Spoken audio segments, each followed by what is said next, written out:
하나님 말씀 보겠습니다. 오늘은 야고보서 2장 2절로 14절에서 26절 말씀입니다. 야고보서 2장 14절로 26절 말씀, 여러분과 제가 한 절씩 교독하겠습니다. 내 형제들아, 만일 사람이 믿음이 있노라 하고 행함이 없으면 무슨 유익이 있으리요?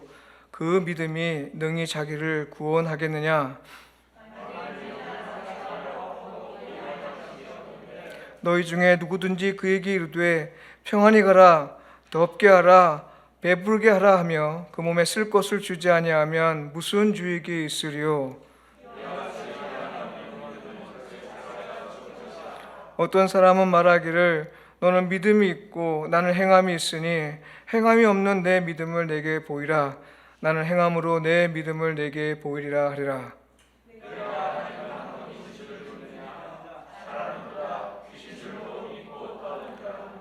아, 허탄한 사람아, 행함이 없는 믿음이 헛것인 줄 알고자 하느냐?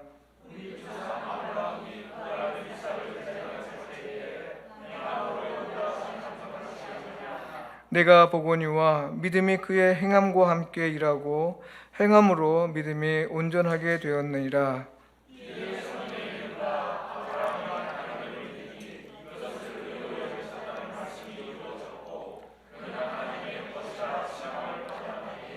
이로보건대 사람이 행함으로 의롭다 하심을 받고 믿음으로만은 아니니라.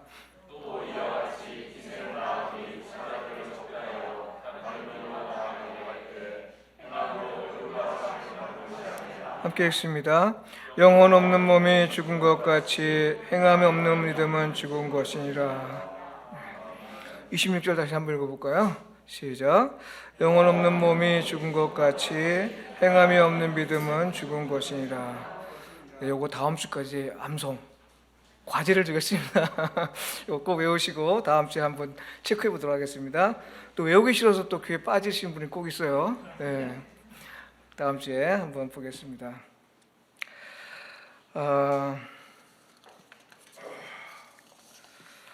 오늘 본문은 야고보서의 핵심 메시지인 행함이 있는 믿음을 가장 분명하게 밝히고 있습니다. 누가 들어도 이해할 수 있을 정도로 아주 명료하게 표현되어 있는데요. 그 믿음에는 반드시 행함이 있어야 한다는 거죠. 행함이 없는 믿음은 구원의 능력이 없다는 겁니다. 한번 따라해 봅시다. 구원의 능력이 없다. 17절에 따르면 살아있는 듯이 보이지만 실상은 그 자체가 죽은 것이라 이렇게 말했습니다. 행함이 없는 믿음에는 구원의 능력이 없으며 죽은 것임을 말하면서 첫 번째 예로 든 것이 실천되지 않는 말이고요. 두 번째 예는 영혼 없는 몸입니다. 첫 번째는 오늘 다루겠고 두 번째는 다음 시간에 다루도록 하겠습니다. 야고보서의 수신자에 해당하는 교회, 그러니까 야고보서가 지금 편지인데요. 이 편지를 받는 수신자가 속한 그 교회는 이 말이라는 걸 말로 좀 문제가 좀 있었던 것 같아요.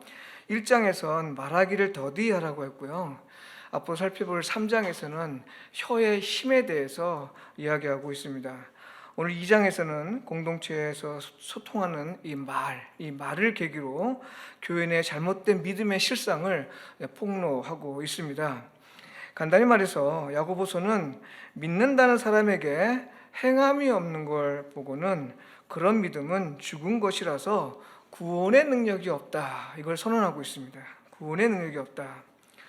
이어지는 2장 21절에서 26절은 오히려 행함이 있는 믿음이 구원의 능력이 있음을 신학적으로 논증하면서 또 얘기하고 있습니다. 행함이 없는 믿음은 영혼이 없는 몸과 같다, 이렇게 얘기한 거죠. 행함이 없는 믿음이 문제가 되는 건요. 행함이 없는 믿음을 말하고는 있고 또 그것이 죽은 것이라 말하지만 현실적으로 보면 버젓이 살아있다는 겁니다. 만약에 죽은 것이라 하면 상관없어요. 죽었으니까요. 움직이지 않고 죽었으면 상관없는 겁니다. 죽었으니까 괜찮은 거예요. 근데 이것이 버젓이 살아서 믿음 있는 것처럼 행동하는 것이 이제 문제인 겁니다. 이게 문제인 거예요. 산 것도 아닌 것이 살아있는 모양을 내는 것으로 요즘 유행하는 대중문화의 어떤 가공물이 있습니다. 좀비라는 게 있죠. 좀비. 지금 우리 학교라는 이 넷플릭스 했던 그 또 드라마가 전 세계 1위를 또 차지했다고 요즘 한국 K 콘텐츠가 난립니다. 전 세계적으로. 거기도 좀비가 나옵니다. 대한민국 좀비하고 서구 좀비하고 좀 다른 게 있어요. 뭔지 아십니까? 빠릅니다. 빨라요. 일반 서양, 원래 좀비는 서양 문화에서 나오는 건데 이 서양 문화는 천천히 갑니다. 좀비가 탁탁 천천히 가는데 우리 좀비는 팍 빨라서 이 보통 사람이 따라올 수 없어요. 그냥 다 잡아먹힙니다. 그만큼 좀 그러니까 빨리빨리 문화가 좀비에게 남아 있는 것 같습니다. 네. 아무튼 이 좀비는 생명은 없으나 살아있는 것 같고 또 살아있는 것에 생명을 빼앗는 존재입니다. 그러니까 믿음이 없는 행함이 없는 믿음이 죽은 것 같다고 하는 것은 우리가 이 대중문화, 가공문화하고 좀 비교해 보면 좀비 같다 이런 좀비 같다. 무슨 말이에요? 살아있는 것 같이 보이지만 실제로는 죽은 건데 이것이 다른 믿음을 잡아먹는다 이 말이에요. 다른 믿는 사람들의 생명을 잡아먹는 그런 위험 요소가 있기 때문에 행함이 없는 믿음은 아주 위험합니다. 위험해. 그저 그냥 행함이 없다 해서 그냥 비난받을 만한 그런 성격이 아니고요. 교회에서 그 행함이 없는 믿음은 아주 위험합니다. 다른 믿음을 잡아먹어요. 생명을 죽여요. 그렇기 때문에 위험한 겁니다. 오래전 제가 아는 사람에게 들었던 이야기 하나 소개하죠. 이분이 산에서 아주 멋진 자태를 뽐내는 소나무를 발견했습니다. 그래서 그것을 아주 비싼 돈 주고 사서 집마당에 옮겨 심었다고 해요. 옮겨 심은으로 소나무에 아주 많은 정성을 쏟아 부었습니다. 때마다 물을 주었고 또 성장에 필요한 영양분도 공급했습니다. 그런데 2년이 지나고서도 이 푸르름과 자태를 잃지 않고 있던 소나무가 3년째 되는 해에 잎이 노랗게 변하기 시작했다는 거예요. 그리고 결국 말라 죽었다는 겁니다. 이 소나무라는 게 이 3년 동안 지켜봐야 된다는 거예요. 옮겼을 경우에 3년 동안에 이제 안 보이 이제 죽었는지 살았는지 모르고 3년씩 간다는 거죠. 3년이 지난 다음부터 소나무가 이제 살았는지 죽었는지를 안다고 해요. 근데 어떻게 2년 동안 그렇게 아주 청정한 그 푸르름을 유지할 수 있었을까요? 그것은 소나무 자체에 가지고 있는 그 생명력입니다. 소나무 자체에 가지고 있는 그 생명력이 비록 2년 동안 뿌리를 내리지 못해서 거의 죽을 그 상황이지만 영양분을 흡수하지 못한 그런 상황이지만 그러나 그 자체 생명력으로 인해서 2년 동안을 버틸 수가 있었다는 겁니다. 그러니까 여러분 그 행함이 없는 믿음이 오늘 우리 교회 안에서 버젓이 돌아다닐 수 있는 거는 그 기본적인 생명력이 그에게 있기 때문에 그렇습니다. 살아있다고 하는 것 같이 보이지만 실상은 죽은 거라고 했어요.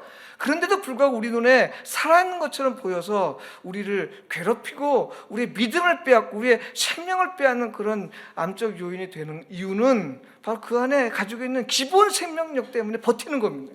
그러나 이것이 곧 사라져버리는 거죠. 오늘 본문은 행함이 뒤따르지 않는 말을 사례로 삼아 이야기하고 있습니다.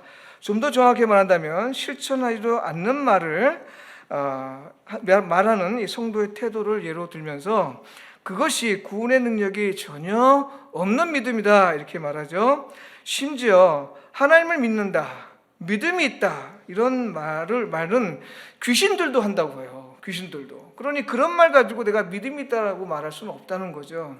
나 하나님 믿어요. 나 믿음이 있어요. 이게 중요하지 않다는 거예요. 그러면 귀신도 할 수 있다는 거예요. 귀신도.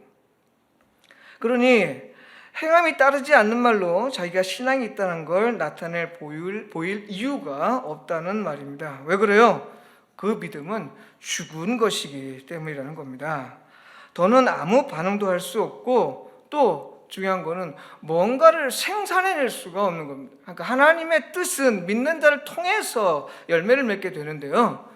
죽은 믿음이기 때문에 하나님의 뜻이 아무리 쏟아부어진다 하더라도 거기서 생명의 열매가 나타나지 않는 거예요. 열매가 맺어지지 않는 겁니다. 죽은 건 하나님과 아무 상관이 없는 것입니다. 죽으면 하나님의 돌봄을 받지 못합니다. 믿고 죽으면 그래도 부활을 기대할 수 있죠. 그러나 믿고 죽은 건 부활을 기대할 수 있어도 행함 없이 죽어버린 거는요, 하나님과 상관이 없게 돼버린 거예요. 아무 반응도 못하는 거죠. 몇십 년을 믿었다고 자랑할 일이 아닙니다. 구원의 능력이 있는 믿음이냐 그렇지 않냐가 관건인 것이죠. 살아있는 믿음이어야 합니다. 그렇지 않은 믿음으로는 하나님을 참으로 예배할 수 없습니다. 그런데도 예배한다라고 말하면요, 이거 우상숭배입니다. 100% 이 우상숭배입니다. 행함이 전혀 없는 사람, 살면서 행함이 전혀 없다고 100% 없다고 말씀 못하죠. 자기 자식은 그래도 이뻐할 줄 않겠습니까? 자기 부인과 가족을 사랑하지 않겠습니까? 그러니 100%라고 말하지 못해도 여기서 말하는 거는 교회에서입니다. 교회에서 말은 하는데 그대로 행하지 않는 것을 이야기합니다. 네, 그런 사람들은 예배한다고 합니다만 그것은 예배하는 게 아닌 것이죠. 그렇다고 그런 얘기를 한다면 그거는 우상숭배에 불과합니다. 교회에서 성도들 간에 하나님 사랑과 이웃 사랑에 관해 아무리 좋은 말을 해도요, 말한 대로 실천하지 않으면 그 믿음은 헛것이라고 합니다. 20절에 헛것이라고 합니다. 이 헛것이라 번역된 그 헬라의 의미는 아무런 효력을 일으키지 못하는 것, 이것을 의미합니다. 아무 쓸데가 없다는 겁니다. 아무 쓸데가 없다. 아무리 좋은 말을 말해도 설령 그것이 사람의 마음을 움직일 정도로 감동적이라 해도요, 아무리 진실한 것처럼 보이고 또 대단하게 보여도 실천하지 않으면 아무런 효과가 없는 공허한 말이고 아무 쓸데없는 말. 요즘 보통 우리가 하는 말 있죠? 쓰잘데없는 말이라는 거예요. 쓰잘데없는. 수십 년 믿음 생활이 헛것이라 이 말이죠. 예수님이 오실 때 나는 너를 알지 못한다, 비켜라, 내 길 막지 마라, 이런 얘기 들을 거예요. 이거 제 말이 아니라 마태복음에 나온 말입니다. 인자가 올 때 믿음이 보겠느냐, 물러나라, 예수님이 이렇게 말씀한다 했어요. 요한일서 2장 4절에는요, 예수님을 안다고 말하면서 계명을 지키지 않는 자, 곧 행함이 없으면서 믿음이 있다고 말하는 건 거짓말이라 했습니다. 거짓말. 그런데요, 여기서 한 가지 좀 짚고 넘어갈 일이 있습니다. 16절을 보면요, 16절, 헐벗고 일용할 양식이 없는 형제 자매에게 하는 말이 소개되고 있는데요, 사실 이건 구원의 능력이 없는 믿음을 보이기 위해서 든 하나의 예입니다. 예. 그래서 이 말 자체에 매일 필요는 없습니다. 그러나 생각할 부분은 좀 있습니다. 16절을 한번 보면요, 평안히 가라, 덥게 하라, 배부르게 하라, 이겁니다. 지금 상황이 이렇습니다. 지금 헐벗고 굶주린 성도가 있어요, 교회에. 근데 그 교회 성도를 보니까 마음이 좀 짠합니다. 마음이 짠해요. 그러니까 하는 말입니다. 형 성도요, 평안해 가십시오. 뭔가를 좀 덥게 하십시오. 그리고 좀 먼저 먹고 좀 배부르게 하십시오. 그러니까 이 사람의 얘기는 이 가난하고 헐벗고 이 사람이 있는데도 불구하고 헐벗고 가진 것이 있는데도 불구하고 춥고 이런 것처럼 느낀 것 같아요. 그러나 그런 게 아닙니다. 그게 아니에요. 이런 말 좀 우리 현실에서 자주 들을 수 있는 말이기 때문에 우리가 좀 주목할 필요가 좀 있습니다. 이게 지금 가난자에게 행한 말이지만요, 오늘 사실 이 병원에서도 가끔 있는 일입니다.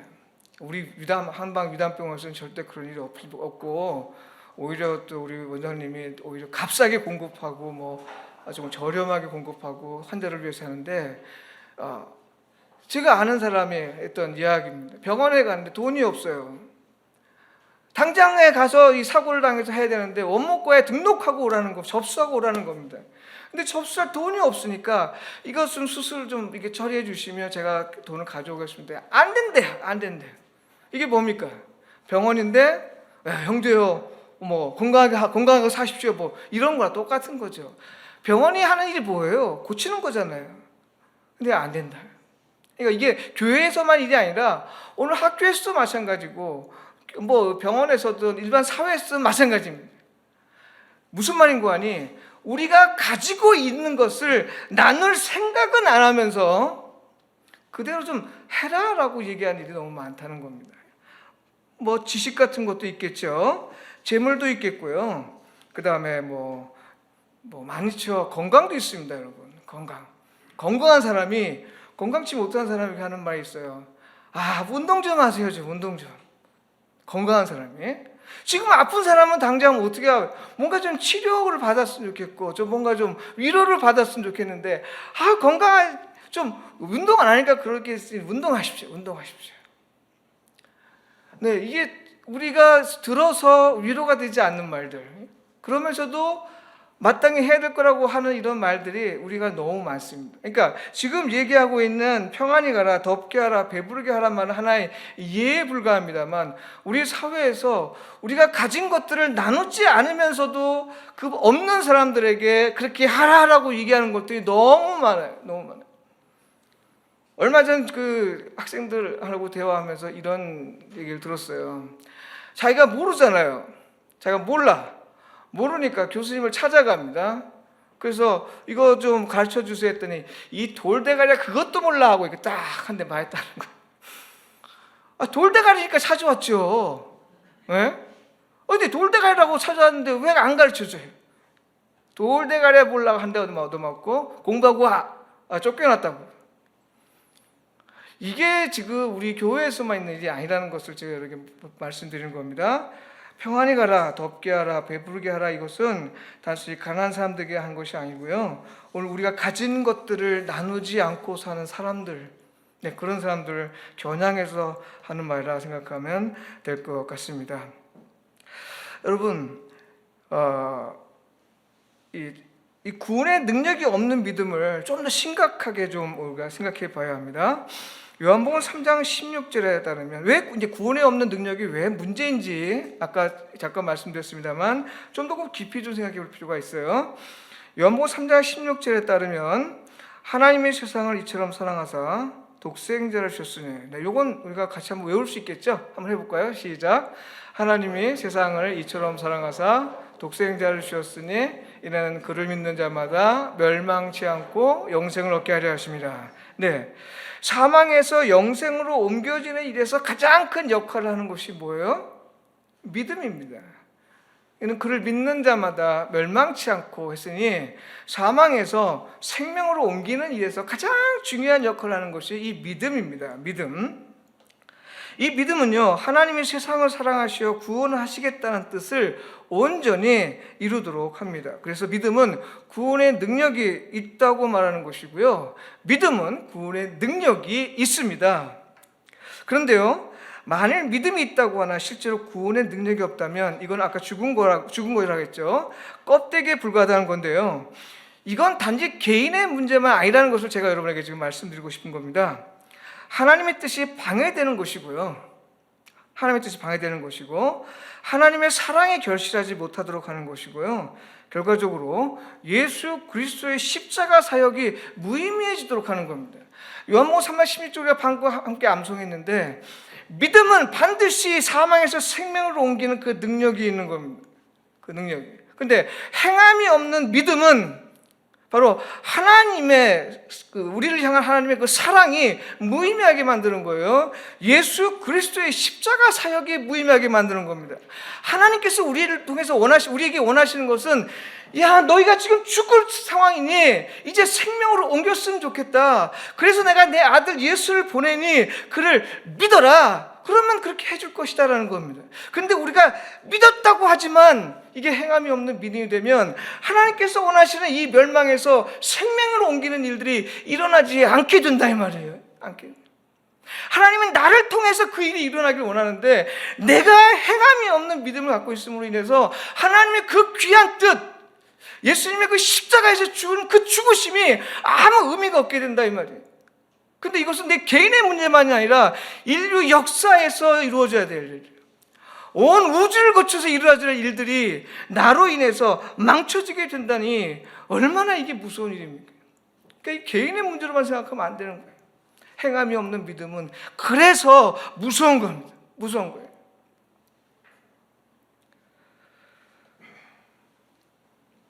행함 없는 믿음에 대해 좀 더 구체적으로 좀 이해할 필요가 있는데요, 우리는 단지 선한 행위라는 큰 그림으로 이제 이해하는 경향이 있어요. 근데 이렇게 되면 뭐 진짜 잘못이 무엇인지 잘 모르게 되는데요, 우리 일상에서 어떻게 나타나는지 좀 구체적으로 좀 살펴보면 좋겠어요. 아까 말한 부분들을 조금 더 제가 더 얘기해보면요. 야고보서는 교회 안에서 지금 부자와 가난한 자에게 보이는 태도를 아까 말씀드렸죠. 야, 평안히 가라, 배불게 하라, 덥게 하라, 이런 얘기를 했다고 했는데요. 이것을 바탕으로 생각한다면 행함 없는 믿음은 기본적으로 자기가 가지고 있으면서도 나누지 않는 태도다, 이렇게 말씀드렸죠. 그것이 재산일 수 있고요, 건강일 수 있고, 또 힘일 수 있고, 지식일 수 있고, 명예일 수 있습니다. 아까 몇 가지 예를 들었습니다만 이제 힘에 대해서 한번 더 얘기해 보도록 하죠. 힘은 보통 권력이라고 합니다. 권력. 이 권력이 하는 역할은 사람들에게 명령하는 것을 이해하는 건데, 이건 잘못된 권력입니다. 이 권력은, 이것은 오직 하나님만 가지고 있어요. 여러분 한번 보세요. 헐벗고 가난 자가 있어요. 형제요, 평안히 가십시오. 가라. 명령이에요. 이거 공고가 아니라 명령입니다. 헬라어에 명령으로 되어 있어요. 평안히 가라, 덥게 하라, 배부르게 하라, 이렇게 얘기했습니다. 이렇게 말하면서 뭘 기대했는지는 잘 모르겠습니다만, 이 땅에서, 세상에서 말함으로써 그대로 되게 하는 그 힘을 가진 사람은 오직 하나님밖에 없습니다. 천지창조를 만드실 때 빛이 있으라 했으니 빛이 있었고, 물이 서로 나뉘라 했으니 나뉘고, 해와 달과 별이 있으라 하니 있었고, 그러니까 말함으로써 그것이 그대로 이루어지게 하는 존재는 오직 하나님밖에 없어요. 오직 하나님. 그럼 사람은 뭐냐? 말함으로써 되게 하는 게 이 사람이 하는 일이 아니고, 그건 하나님이 하신 일들 우리가 위임받아서 하는 거예요.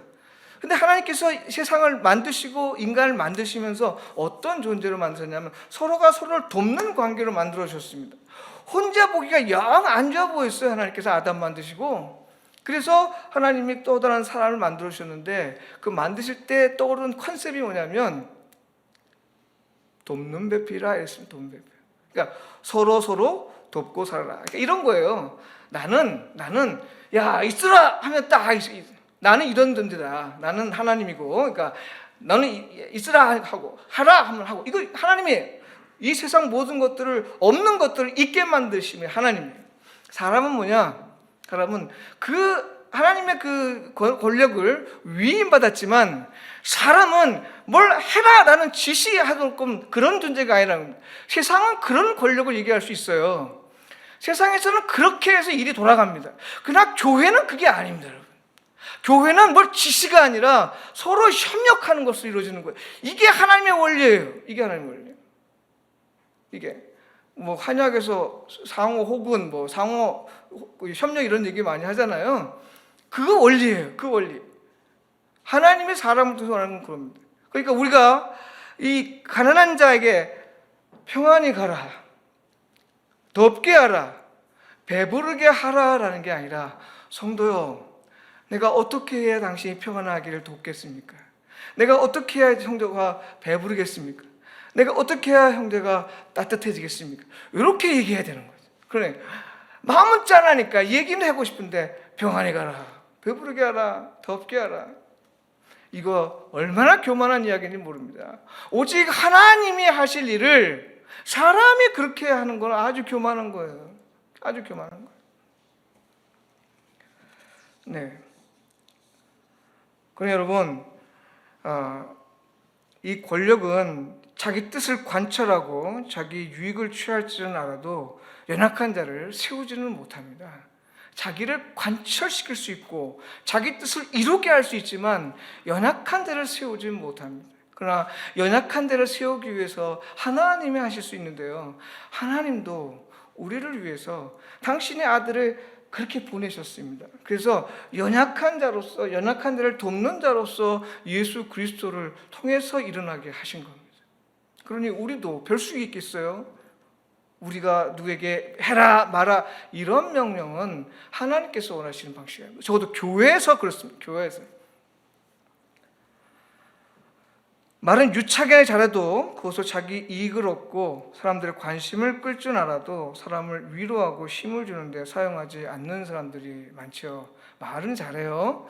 그러나 그렇지 않죠. 이렇게 말해야 한다. 말이란 이런 것이다. 설득하기 위한 말은 이것이다. 이런 말을 하도요, 그것이 상처받고 위로가 필요한 사람에게 아무 유익이 없습니다. 믿음이 있다고 하면서 이런 태도를 보이는 사람은요, 행함이 없는 믿음에 해당하는 사람입니다. 구원의 능력이 없는 건 물론이고요, 하나님의 뜻을 가로막고 또 예수 그리스도의 사역을 무의미하게 만드는 사람입니다. 성도 여러분, 이게 우리 믿음이 있는 사람은 어떤 사람이냐? 네, 복 있는 사람입니다. 한번 따라해 보겠습니다. 믿음 있는 사람은 복 있는 사람이다. 네, 믿음이 있는 사람은 복 있는 사람이다. 왜 그래요? 아까 사망에서 생명으로 옮길 만한 그 능력이 있는 것이기 때문에 그렇습니다. 그 믿음을 오늘 우리가 가지고 있는데, 우리가 가지고 있어서 누리는 것, 그것 자체가 복이 아닙니다. 네? 지난 시간에 말씀드렸지만 우리가 가지고 있는 것 그 자체를 누리는 것, 이게 복이 아니고요, 그걸 가지고 하나님의 능력으로 사용될 때 비로소 그것을 우리는 복이다 이렇게 말할 수 있습니다. 그러니 우리가 얼마나 많은 재산을 가지고 있든, 얼마나 큰 명예를 가지고 있든, 얼마나 큰 힘을 가지고 있든요, 얼마나 말을 잘하건 상관없어요. 그게 우리 복이 아닙니다, 여러분. 교회에서 그걸 복이라고 얘기하니까 교회가 타락하기 시작하는 겁니다. 교회는 그게 아니고요, 그걸 가지고 있는 걸 하나님의 능력으로 자꾸 사용할 때, 그때 비로소 복이 있는 자가 되는 겁니다. 그게. 근데 왜 자꾸 우리는 가지고 있는 거를 움켜쥐려고 하고, 그러면서 복 받았다 하고. 네, 그러면 안 되는 거죠. 그럼 우리 교회는 절대 그렇지 않습니다만, 우리는 그렇기 위해 시작했지 않습니까? 그렇지 않으려고 시작한 거예요. 그러나 너무 안타까운 그런 모습들이 우리 한국교회에 너무 많이 있습니다. 그래서 우리 복 있는 사람은요, 자꾸 나누면서 기쁨을 누립니다. 나누면서. 노래, 이런 노래 있어요. 또 노래 잘 못 불러서 그러는데요. 사랑은 나누는 거 이게 있죠. 동전 하나, 뭐였죠? 움켜쥐면 없어지고, 주면, 혹시 잘 아시는 분 있습니까? 제가 노래를 못 불러서 그러는데, 아무튼 우리가 움켜쥐면 자꾸 나가는데, 나누면 나눌수록 더 풍성해지는 것이 그리스도의 사랑의 원리입니다, 여러분. 네, 이것이 믿음이고 이것이 복 있는 사람의 삶입니다. 그런데 여러분, 다른 한편으로 행함이 없는 믿음과 관련해서 이런 질문이 듭니다. 아주 핵심적인 질문인데요, 왜 그리스도인이 실천하지 않을 그런 말과 아무 유익이 되지 않는 그런 말을 하는 걸까? 왜 행함이 없는 믿음을 하고, 왜 유익이 되지 않는 말, 왜 구원의 능력이 없는 그런 말들을, 그런 행함들을 보일까 하는 겁니다. 그러니까 구체적으로 행동으로 옮기지 않는 이유는 무엇일까 하는 거죠. 네 가지를 좀 생각해 볼 수 있는데요. 첫째는 그리스도인에게 흔히 볼 수 있는 모습 중에 하나는 이 착한 사람 증후군입니다. 착한 사람 증후군. 이게 무슨 말이냐면요, 그리스도인은 사람들에게 착한 사람으로 인정받아야 된다라는 이 강박증입니다. 강박증. 그러니까 나는 착한 사람으로 인정받아야 돼. 그래야 하나님 앞에서 빛과 소금으로 사는 것이야. 그래야 나를 통해서 하나님께 영광 돌릴 수 있어. 네, 이렇게 생각해서 나는 무엇을 하든 착한 사람이 돼야 된다라고 생각하는데, 이것이 너무 심해서 강박증으로 오는 겁니다. 이게 또 지나치면 어떤 일이 벌어지냐면요, 자기 희생도 불사합니다. 이게 가장 많이 보는 케이스가 부모하고 자녀 간에 일어납니다. 부모는 부모대로 착한 사람 증후군이 있고, 자식을 위해서 착하면 모든 게 다 잘해야 된다고 생각하는 거예요. 또 거꾸로 자녀들이 부모를 위해서 무조건 착한 일을 해야 된다고 생각하는 겁니다. 예, 이것이. 그게 왜 나빠요? 좋은 거 아니겠어요? 부모님들은 자녀들이 그렇게 착하게 살면 좋잖아요. 근데 이게 문제가 생깁니다. 이게 심하면 이 사회적인 문제까지 나요. 자기를 파괴시키는 거예요. 자기를 희생하면서까지 그 착할 일을 보이다 보니까 보이지 않는 곳에서는 은밀하게 행하는 일들이 일어날 수 있는, 이런 일들이 일어납니다. 그리고 자기 스스로 희생을 하다 보니까 건강도 해치고 스트레스 받고 아주 몸을 망치는 일들이 일어나게 됩니다. 또 하나 문제점은요, 이런 사람들은 자기가 행하는 일은 착한 일이라고 믿다 보니까 누군가가 지적을 하면 기분 나빠합니다. 왜요? 내가 하는 착한 일이라는 것이 서로 세뇌가 됐어요. 나는 무슨 일을 하든 착한 일이야. 그런데 이걸 가지고 누가 나한테 비난을 해? 이의를 제기해? 그걸 막 성질이 나는 겁니다. 그러니까 착한 사람 증후군이 이게 어느 정도 수준에 머물면 아주 좋은 일입니다만, 이게 지나치면 문제가 됩니다. 관계를 깨지고요. 자, 개인이 망하게 됩니다. 둘째로 자기를 선한 사람으로 포장하기 위해서 실제로 그렇지 않으면서도 그렇게 하려고 노력하는 거죠. 이런 사람은 착한 사람 지구군에 속하진 않아요. 다만 자기 이익을 얻기 위해서 착한 척 할 뿐입니다. 순전히 인정 욕구에 이끌려 사는 사람이죠. 요즘 대통령 선거가 앞에 두고 있고 또 국회의원 선거도 있고 뭐 선거 때마다 이런 일이 나오죠. 뭐 잘하겠다, 뭐 자기가 다 하겠다, 뭐 이렇게 얘기하지만 그리고 또 자기의 잘못한 거 모든 것들을 갖가지 방법으로 다 은폐하고 일단 넘어가죠. 네. 사람들이 좋게 보이려고 하는 겁니다. 그래야 자기에게 돌아오는 이익이 있으니까요. 네, 이런 건 다 잘못인데 교회 안에서도 마찬가지입니다. 교회 안에서 다른 사람들에게 착하게 보이기 위함입니다. 왜 그래요? 네, 직분을 얻기 위해서 혹은 인정받기 위해서. 여러분 고소영이라는 말 들어보셨습니까? 혹시 고소영? 네, 영어 그 탤런트 이름이에요. 여성 이름인데 그 이명박 전 대통령 때 고소영이라는 게 있었어요. 고려대 출신, 소망교회 출신, 그 다음에 영남 출신. 예, 이 이게 합친 그 첫 이니셜 고소영. 네, 그래서 고소영이라고 하는데요. 왜 이런 일이 생겼어요?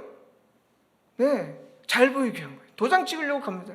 소망교회 도장 찍으려고 가요. 가서 도장 찍혀요. 그럼 관리 하나 얻어요. 자리 하나 얻어요. 이런 일.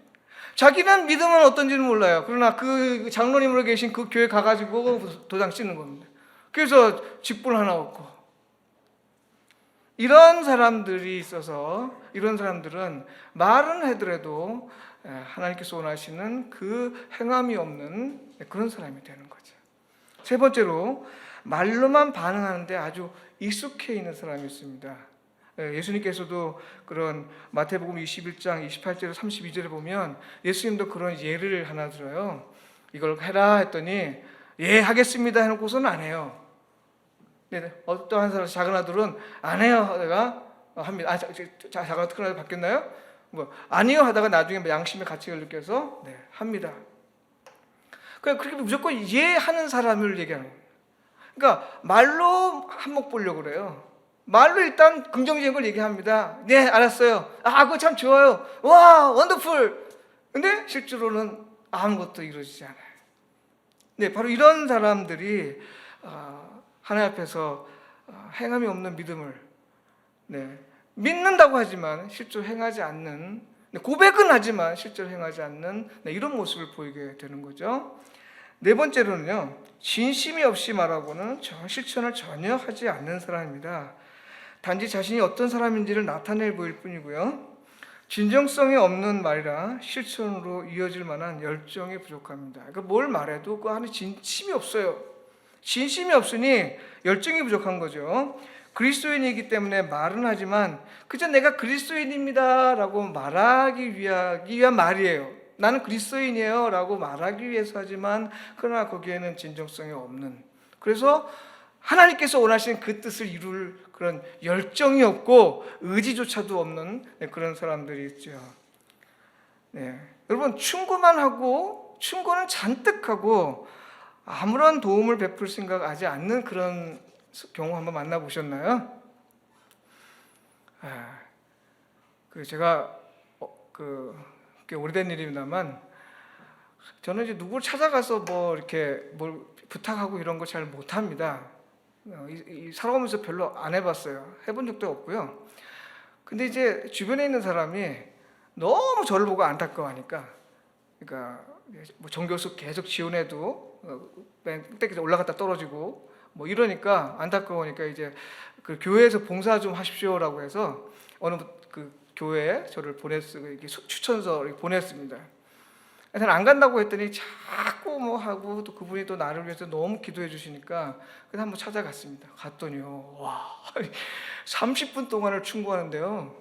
왜 그렇게 살았느냐? 인생을 왜 그렇게 살았느냐? 한국 사회 인맥이 중요한데 왜 인맥도 쌓지 않고 살았느냐고 30분 동안 막 엄청 충고를 하는데 부격자 안 썼어요. 그냥 교회에서 밥 한 끼 먹고 그냥 헤어졌어요. 와, 30분 동안 충고 들어보세요. 난생 처음 찾아갔는데 막 왜 인생 그렇게 살았느냐, 왜 인생을 왜 인맥 중요한데 인맥 하나도 안 쓰고 살았는데 뭐 이렇게 얘기하는데요. 와, 막 식은땀이 나고 그냥 혼났습니다. 그 다음부터 저 한 번도 안 찾아가요. 그 다음부터 절대 안 찾아가요. 근데 여러분, 찾아갔으면 뭔가 좀 도움 받기 위해 찾아갔잖아요. 그러면 자기가 못 도와주면 누군가를 소개시켜 주든지 뭘 이렇게 해줘야 할 텐데 냅다 충고하는데, 와. 근데 결국 그 양반이요, 성추행 걸려가지고 해외로 도망갔어요. 교회에서 아주 성추행으로 걸려가지고 도망갔어요.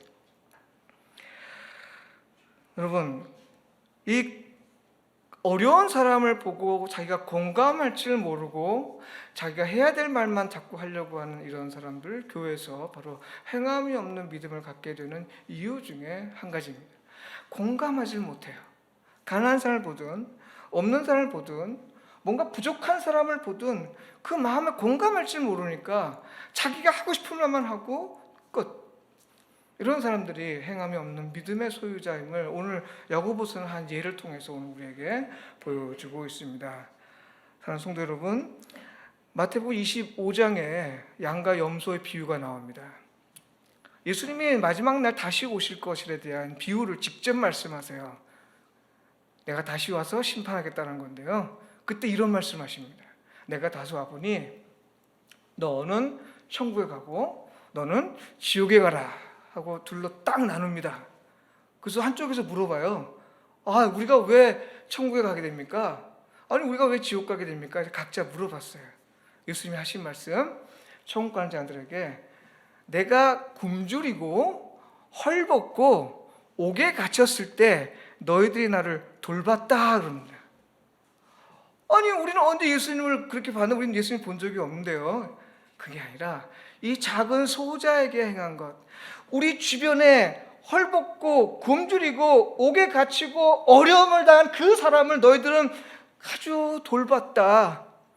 그것이 곧 나를 위해서 행한 것이다 라고 이야기를 합니다.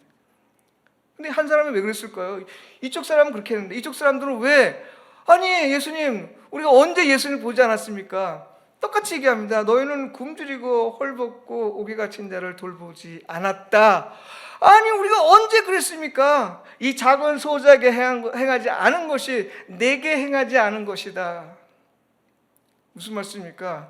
오늘 우리 주변에 연약한 자, 병든 자, 어려움을 당한 자, 가난한 자, 굶주리는 자들은 우리가 그들을 돌봐야 된다는 부담감으로 가져야 될 것이 아니고요. 아니, 혹시 저기 예수님이 계시지 않을까? 혹시 예수님께서 저런 모습으로 내게 다가오지 않았을까? 그 예수님을 만나는 그 간절함으로 우리는 그들에게 다가가서 그들을 위해서 우리는 우리의 공감을 표현하고, 진짜 우리의 호주머니에서 꺼내서 줄 것이 없다 하더라도 그들을 한 번쯤 손을 잡아주고 그들에게 사랑의 말, 위로의 말 한마디 해주는 것, 예수님은 바로 그걸 원하십니다. 그런데 마치 자기가 하나님처럼 된 것인 양 이렇게 해라, 저렇게 해라, 이렇게 해라, 이건 사람이 할 일이 아닌 것이죠. 하나님께서 우리를 통해서 기대하신 건 그것이 아닙니다. 사랑하는 성도 여러분, 우리에게 나타나서 우리가 지금 보는 거는요, 지금 우리에게 보이는 겁니다. 하나님께서 우리에게 보여주신 겁니다. 우리에게 불쾌한 것일 수 있고요, 우리가 기뻐할 수 있는 것일 수 있어요. 어떤 것이든 우리에게 나타나서 우리에게 보이는 건 우리가 이것들에 합당하게 반응하도록 하나님께서 기대하시는 겁니다. 그러니 우리 앞에 나타나는 어려운 사람들, 우리 앞에 나타나는 가난한 사람들, 우리 앞에 나타나는 이 병든 사람들을 우리는 외면하지 마시고 하나님께서 보여주신 분, 하나님을 만날 수 있는 기회로 보시고 그들과 함께 공감에 표현하시고 그들에게 하나님의 말씀을, 따뜻한 사랑을 전할 수 있는 우리 모두가 됐으면 좋겠습니다. 네, 기도하겠습니다. 우리 함께 기도하길 원해요. 우리는 지금 믿음을 갖고 있다고 하지만 혹시 이것이 죽은 믿음은 아닌지, 산 믿음이 아니고 죽은 믿음이 아닌지를 한번 돌아볼 필요가 있겠죠. 성도 여러분, 우리가 혹시라도 외면했던 사람도 있습니까? 그분들을 생각하시면서 하나님 용서하시고 그들에게 다가가서 하나님 마음을 전할 수 있게 하시고 하나님 사랑을 베풀 수 있는 사람 되게 해 주옵소서. 우리가 함께 기도하기를 원하고요. 또 함께 기도할 것은 우리 대통령 선거를 위해서 기도합시다. 하나님을 두려워하고 백성들에게 선정을 베풀 수 있는 대통령 선출될 수 있도록 기도해 주시고, 또 이 코로나 때문에 너무 힘든 사람들이 많은데 하나님 그들을 찾아가서 위로해 주시고 또 건강을 주시고 이 모든 문제 속에서 하나님의 뜻을 발견할 수 있게 없어서 기도하길 바라고요. 오늘 우리 앉아있는 환자 여러분들 많습니다. 하나님 오늘 이 환자들 주께서 좋은 의사 선생님들 붙여주셨으니 더 건강한 몸으로 하나님께 영광 돌리는 삶을 살 수 있도록 우리가 함께 기도하도록 하겠습니다. 함께 기도하겠습니다. 하나님 아버지, 혹시 우리가 외면하지 않았는지 돌아봅니다. 우리가 혹시 지나치지 않았는지 돌아봅니다. 혹시 내 가족일 수 있고 내 이웃일 수 있고 내 친구일 수 있고 우리 교회 성도일 수 있는데 하나님 용서하시고 하나님 내가 다시 한번 그들을 찾아가 하나님 손을 잡게 하시고 그들의 마음을 붙잡게 하시고 하나님의 마음을 전할 수 있는 우리가 될 수 있도록 도와주시옵소서. 살아있는 믿음을 갖기를 원합니다. 살아있는 믿음으로 하나님을 섬기길 원하오니 하나님 도우소서. 우리로 하여금 행함 있는 믿음이 될 수 있도록 인도하여 주옵소서. 하나님 이 동준 선거를 위해서 기도합니다. 불쌍히 여기시고 이 땅의 백성들을 불쌍히 여기시고 오늘날 대통령이 선출되게 하시고 하나님 이 땅의 어려운 부분들을 잘 해결나갈 수 있는 대통령이 되게 하시고 하나님께서 원하시는 하나님의 뜻을 이루는 귀한 인물이 선출될 수 있도록 하나님 도와주시옵소서. 이 코로나 상황 속에서 힘들어 모는 사람들 고쳐주시고 하나님 이 상황을 속히 물러나게 하시고 하나님의 살아계심을 경험하는 우리 모두가 되게 하여 주시옵소서. 우리 환자들 중에서 이곳에 불러주셨습니다. 함께 예배하게 하셨습니다. 하나님 그들의 마음에 함께 하시고 만져주시고 얻으셔서 의사송실을 통해서 깨끗이 고쳐주시되 우리가 더욱더 나은 삶을 통해서 하나님께 영광 돌리는 삶을 살 수 있도록 하나님 도와주시옵소서. 하나님 간절히 기도합니다. 응답하여 주시옵소서. 마음을 토로하고 우리의 모든 걸 다 내놓고 주 앞에 구합니다. 하나님 산 믿음 갖게 하여 주시옵소서. 우리 주변에 많은 사람들 돌아보게 하시고 공감하게 하셔서 하나님 마음을 나눌 수 있는 우리가 되게 하여 주시옵소서. 예수님의 이름으로 기도합니다. 아멘.